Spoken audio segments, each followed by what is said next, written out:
Halo semuanya, hari ini kita bakal jadi arsitek nih. Kita akan coba bangun berbagai macam bentuk dari nol. Siap-siap ya, kita bakal mulai perjalanan seru buat ngerti bahan dasar dari semua bentuk yang kita lihat tiap hari. Yuk, langsung mulai aja. Coba deh, sekarang lihat sekeliling ruanganmu. Apa aja yang kamu lihat? Mungkin layar komputermu yang bentuknya persegi panjang, atau jam dinding yang bulat, atau buku di meja kamu. Wah, ternyata bentuk-bentuk itu ada di mana-mana ya. Iya kan?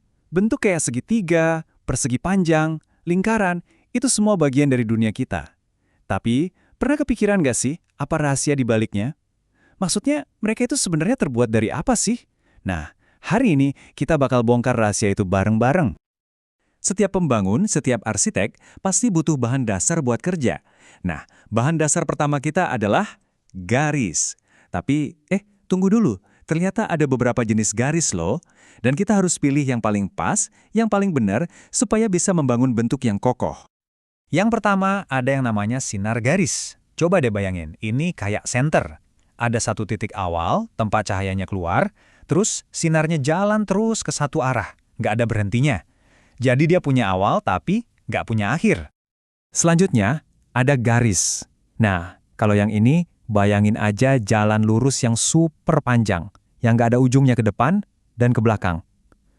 Garis itu nggak punya titik awal, nggak punya titik akhir juga. Dia terus aja memanjang di kedua arah. Dan inilah dia jagoan kita, bahan bangunan yang paling penting dari semuanya, ruas garis. Ini tuh kayak potongan dari sebuah garis. Dia punya titik awal dan titik akhir yang jelas. Artinya apa? Panjangnya itu pasti bisa kita ukur. Nah, ini dia potongan sempurna yang bakal kita pakai buat membangun. Jadi apa bedanya? Gini deh, sinar garis sama garis kan terus memanjang ya kan? Gimana coba kita mau bikin kotak kalau dindingnya tumbuh terus? Gak bisa kan? Nah, itulah kenapa ruas garis ini spesial banget. Panjangnya itu tetap, pas, gak berubah-ubah. Ini bahan yang sempurna buat membangun. Tentu aja, buat pakai si ruas garis ini, kita butuh alat kedua di kotak perkakas kita. Apa itu? Yep, penggaris. Ini alat ajaib kita. Dengan penggaris, kita bisa ngukur dan gambar ruas garis dengan panjang yang super presisi. Cara pakainya gampang banget, cuma 2 langkah. Pertama, taruh angka 0 di penggarismu pas di titik awal ruas garisnya. Udah? Nah, terus tinggal lihat aja ke ujung satunya, baca angkanya. Beres kan? Coba deh perhatiin penggarismu lebih dekat lagi. Kamu lihat nggak? Ada garis-garis kecil di antara setiap angka sentimeter. Nah, setiap 1 sentimeter itu dibagi jadi 10 bagian kecil. Itu namanya milimeter.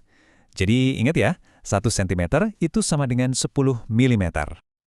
Oke, teorinya udah cukup. Sekarang waktunya praktek. Kita bakal coba pakai alat-alat baru kita ini dan ngasah kemampuan mengukur. Udah siap?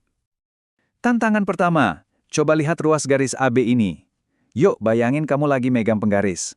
Letakkan titik nolnya pas di titik A, terus ikutin garisnya sampai ke titik B. Kira-kira angka berapa yang kamu lihat di situ? Betul banget, titik B-nya jatuh pas di angka 5. Jadi, panjang ruas garis AB ini adalah 5 cm. Keren, gampang kan? Oke, kita naikin dikit levelnya ya. Sekarang lihat ruas garis PQ ini. Caranya sama, letakkan titik nol di titik P, terus perhatiin baik-baik di titik Q. Angkanya kayaknya nggak pas ya.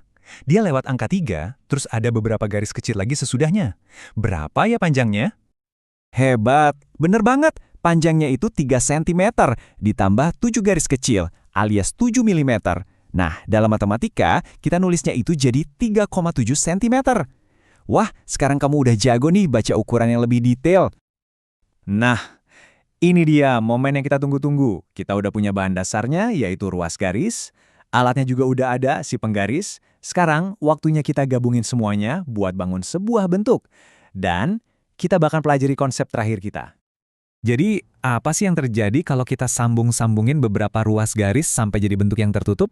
Nah, setiap ruas garis itu bakal dapat nama baru yang spesial. Namanya sisi. Yup, sesimpel itu. Sisi itu cuma nama lain buat ruas garis yang jadi pembatas atau kerangka sebuah bangun datar.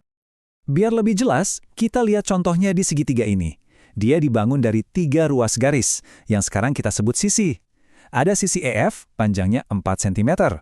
Terus sisi FG, panjangnya 3 cm. Dan sisi EG, 2,5 cm. 3 ruas garis alias 3 sisi membentuk sebuah segitiga. Sekarang kita lihat persegi panjang. Dia punya 4 sisi. Coba perhatiin deh, ada yang menarik di sini. Sisi GH panjangnya 1,8 cm. Dan sisi di seberangnya, IJ, panjangnya sama juga 1,8 cm. Begitu juga sisi HI dan GJ, dua-duanya sama-sama 3,3 cm. Nah, ini ciri khas persegi panjang. Sisi-sisi yang berhadapan itu selalu sama panjang. Jadi, inilah poin paling penting yang harus kita ingat dari semua ini.